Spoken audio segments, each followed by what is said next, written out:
Olá meus amigos, eu sou Marcos André Costa, oncologista do Hospital 9 de Julho em São Paulo e editor do Oncopédia em suas múltiplas mídias sociais.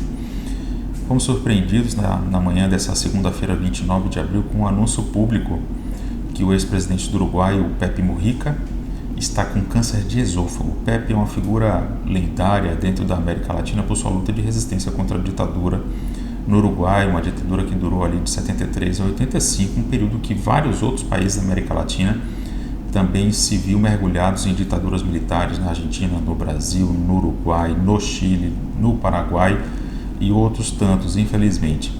E o Pepe integrou o Movimento de Libertação Nacional Tupamaro, né? Então ele e muitos outros companheiros ficaram presos por muitos anos. O Pepe ficou aproximadamente 12 anos preso, né? Existe um documentário sobre ele na Netflix, muito tocante, muito interessante para quem quer conhecer mais a história desse líder revolucionário.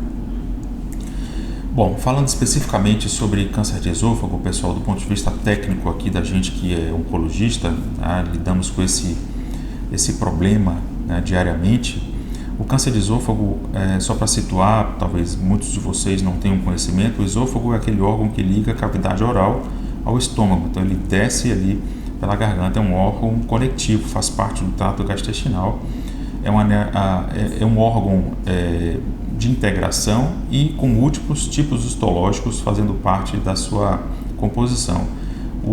As neoplasias mais comumente associadas são o adenocarcinoma e o carcinoma epidermoide.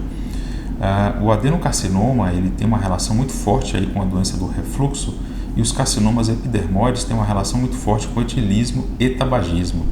E como a gente vai ver daqui a pouco, também com o hábito de se ingerir alimentos muito quentes. E aí que a gente já passa para a possível etiologia do caso do Pepe. No Uruguai, assim como no sul do Brasil, o hábito do chimarrão, bebidas muito quentes, é tradição. Então essas pessoas ingerem essas bebidas em temperaturas muito altas, e isso cronicamente acaba inflamando a mucosa do esôfago, podendo causar, na verdade, né? Nem todos que tomam chimarrão vão ter câncer, assim como tem gente que não tem o hábito de tomar chimarrão, também desenvolve câncer de esôfago. Não é só essa a causa, mas aumenta, isso já está comprovado, é sabido, é científico. Então, a gente observa que hoje o câncer de esôfago ocupa a 6ª posição dentre as neoplasias no homem brasileiro. Então, trazendo aqui para a nossa realidade no Brasil como um todo, o câncer de esôfago já está na inglória 6ª posição no homem brasileiro. Na mulher ele não está entre os 10 primeiros,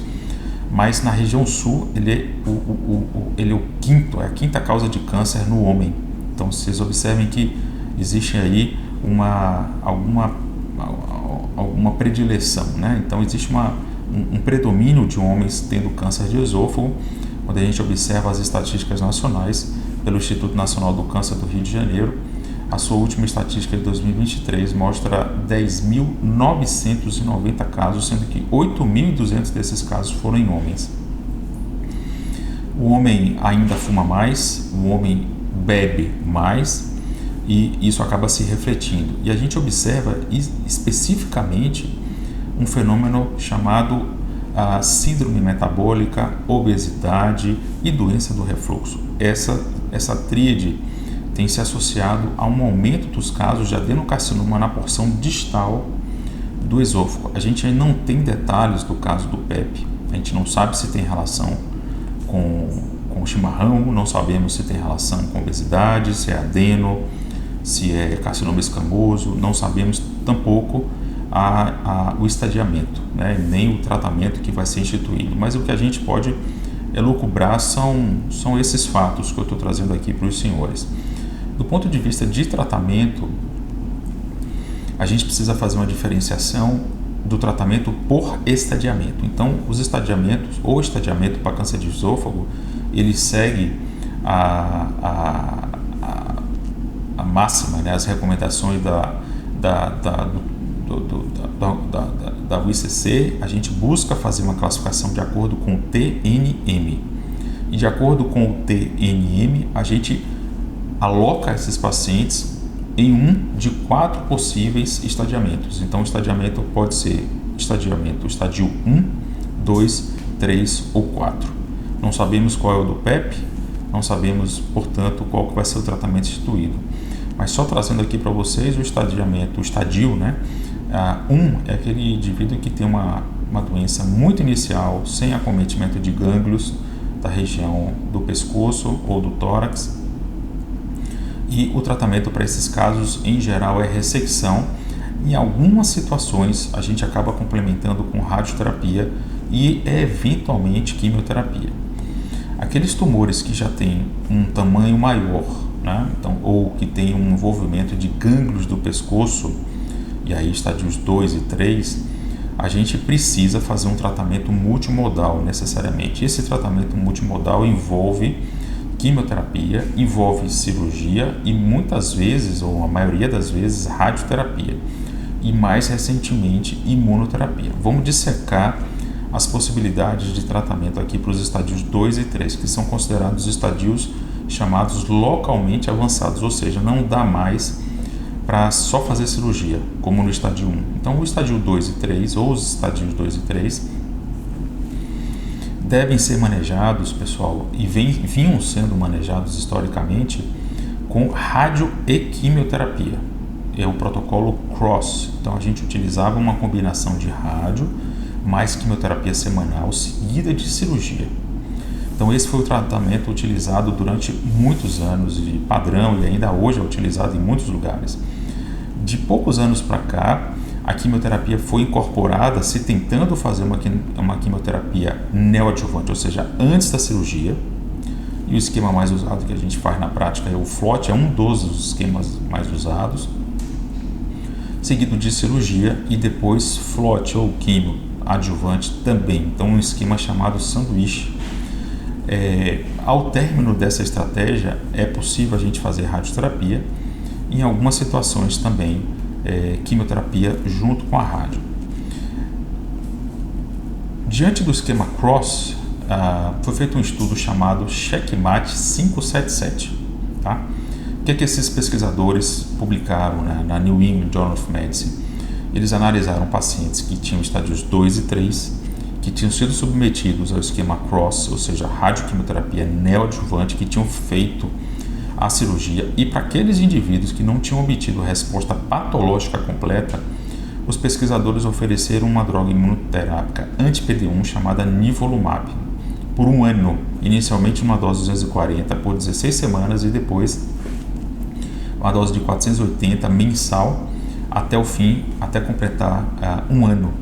E esses indivíduos eram tratados por um ano, como eu falei, e aquele grupo que fez o CROSS, seguido de nivolumab adjuvante, por um ano, teve uma redução do risco de recidiva da doença de 31%. Não é nada desprezível, mas as considerações em relação a esse estudo é que não utilizou esse protocolo sanduíche, não foram testados pacientes nesse protocolo sanduíche. Outra possibilidade ou de crítica também é que os indivíduos que só testou pacientes que tiveram doença sem resposta patológica completa, então não havia pacientes com doença completa, então a gente não sabe o que acontece no desfecho para esses pacientes, dentre outras críticas, tá? Mas de qualquer maneira o protocolo foi esse, foi uma fase 3 bastante grande, com muitos pacientes, publicado numa revista importante, que é a New England Journal of Medicine, talvez a revista científica mais importante dentro da oncologia, e o desfecho é muito claro, com um ganho estatístico. Por fim, pessoal, isso vale para o estádio 2 e 3. E para aqueles pacientes que já se apresentam com o estádio 4, ou seja, doença à distância, um linfonodo muito à distância, uma metástase óssea, hepática, pulmonar, ou seja, doença à distância. Então, estamos falando de estádio 4. E é para essa população de indivíduos que os testes moleculares se aplicam. Então, hoje se testam 5 grandes biomarcadores em câncer de esôfago metastático. A saber, a gente testa o PDL1, a gente testa o NTRK, a gente testa o ER2, a gente testa também, vem por tabela, o Tumor Mutation Burden, e a gente testa mais recentemente a Claudina, né, o Claudin 18. São todas moléculas que existem, são biomarcadores para drogas específicas. Né? São tratamentos específicos que podem ser associados ou não à quimioterapia. Existem vários trabalhos de manejo desses pacientes, então existe uma descrição muito detalhada sobre essas várias formas de tratamento na área fechada dos alunos, no site. Então eu recomendo quem tiver acesso que veja essas aulas específicas com sequenciamento, protocolos de quimioterapia, quais imunoterapias, em que momento, que dose, quais drogas-alvo, anti-HER2 e por aí vai, né? Então isso tudo está bem descrito e, resumindo, para o estádio 4 a gente faz quimioterapia associado ou não a imunoterapia, associado ou não a drogas anti-HER2 e, mais recentemente, a possibilidade de se fazer o zolbetuximab, que é uma droga anticlaudina, que deve ser testada nesses pacientes com câncer de esôfago de transição e câncer de estômago. Uma coisa importante que eu acabei não falando é que nesse estadiamento o PET scan desempenha um papel bastante importante, porque o PET scan ele pode em 15 a 18% modificar o estadiamento desses pacientes. Ou seja, o PET consegue detectar a doença que passou imperceptível por métodos convencionais como tomografia ou até cintilografia, ou ultrassom de pescoço, ou qualquer coisa nesse sentido.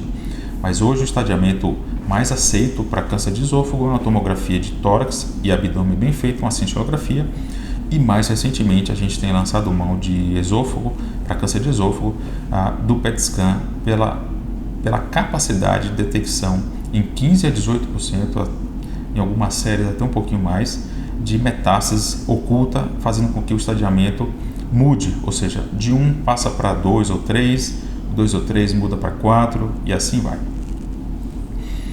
Bom, meus amigos, resumidamente era isso sobre câncer de esôfago. Nossa solidariedade ao ex-presidente Pepe Mujica, que ele seja muito bem tratado, prontamente se restabeleça e volte a seguir a sua vida, assim como a gente deseja para todos aqueles outros pacientes também com câncer de esôfago. Era isso, meus amigos. Um forte abraço e até a próxima.